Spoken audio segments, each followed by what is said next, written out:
It's really insane. It's like brand new, wasn't really possible. So powerful. It's kind of amazing.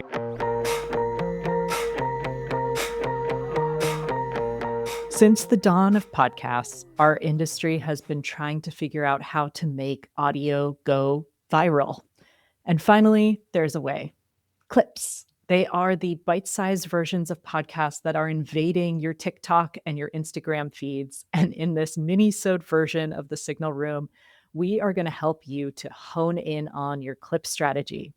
So joining me now to talk through this is the CEO of Wistia, Chris Savage. Chris, welcome to the Signal Room. Thank you for having me.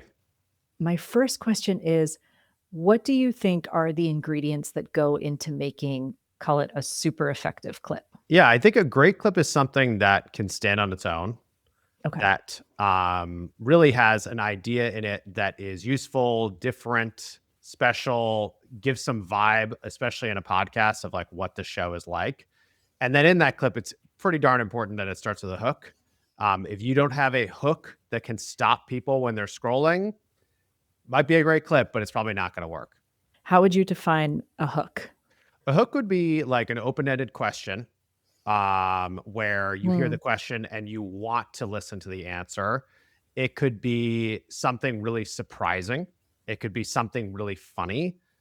You can have like the literal hooks in the script, or it can be sometimes even a visual can be the right hook.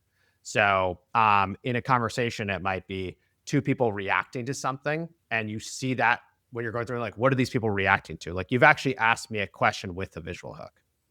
Do you have a good instinct now, like a honed instinct for what makes a good clip? The truth is, you have to try them to see what works, is what I find. And also that they're very different by the channel they're going on. So we have clips that we do for my own podcast that do incredibly well on TikTok, and they do horrible on YouTube Shorts, and they do well on LinkedIn if I have a good Oh, written post with them. interesting. Do you have an example in your pocket by chance?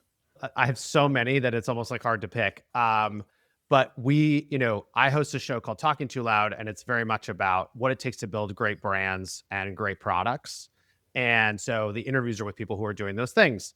And it's a business podcast. It's not designed to be super massive, but it's relevant to the audience of people who would be a Wistia customer. And a lot of the clips are like really in their business tactical things, which you would think might not work on TikTok.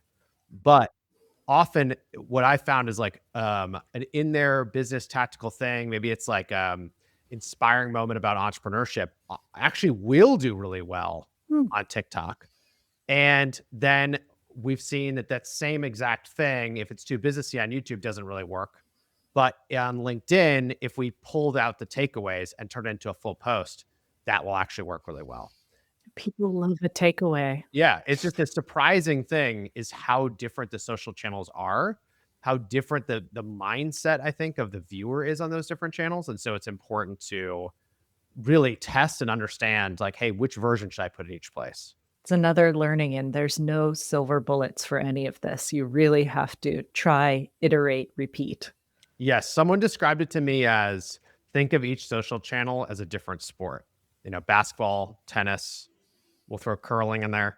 And you wouldn't expect, even if you're very athletic, that you'd be amazing at all those different things, all those different sports. And that actually is kind of how it is, because all the algorithms are slightly different and changing at different paces. That's such a good analogy. Maybe we'll use that as the clip. You never know what you're going to say in these things. And so that's part of the magic. Any advice that you have for staying fun and authentic to your show and to your voice while finding that hook? Before you record, thinking about what are the moments that could be great clips. So what are the questions you could ask that your audience would really care about? What are the topics? If there's a specific person or something, asking that up front before you record is going to give you a higher percentage chance of actually making clips that are really great.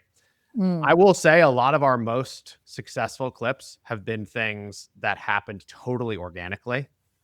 And I think it is hard to fake that. Like, I think if you're watching along and you see people feel like they came up with something in the moment, if you can sense it, I think it makes it feel more real, because it is. And then I think that helps often these clips take off. So your advice is be spontaneous. I think both plan and be spontaneous is my advice.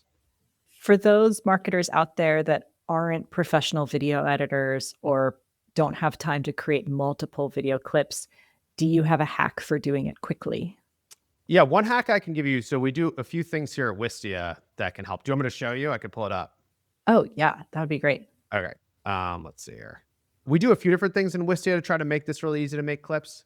So on any video, this is not my podcast. This is Brian Halligan's podcast called A Long Strange Trip, where he interviews different folks in talking about entrepreneurship and tech and stuff like that. We have a social clip specific feature, and then we have a new agentic editor. And the social clip feature, what it does is it goes through and it finds moments that it thinks are going to be really interesting moments and Mm. puts them together. And you can proof these. It gives you a social post. You can decide if you want an auto framing. You can change a few different things. One of the things that we found is that a lot of the clips that do really well is like it's hard to take a bigger conversation and bring it down into something short that stands on its own.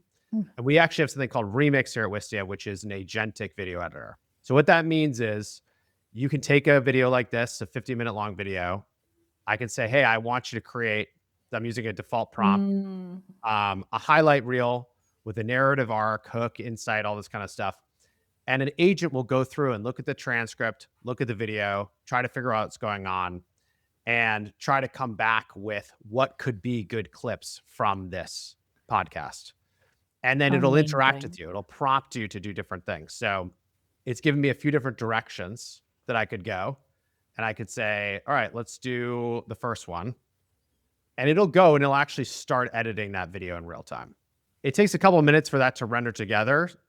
So this is one that I just did. This is the equivalent of, like, if we were making a cooking show, like, the Yeah, finished stew exactly. just This pulled is off the exactly what this is. stovetop. I have Alright. the pot that we've cut the stuff up. It needs to simmer.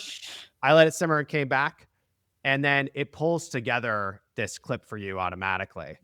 And it will actually introduce slides and it'll introduce narration to fill in the story. So you have something that's more complete than you would have otherwise.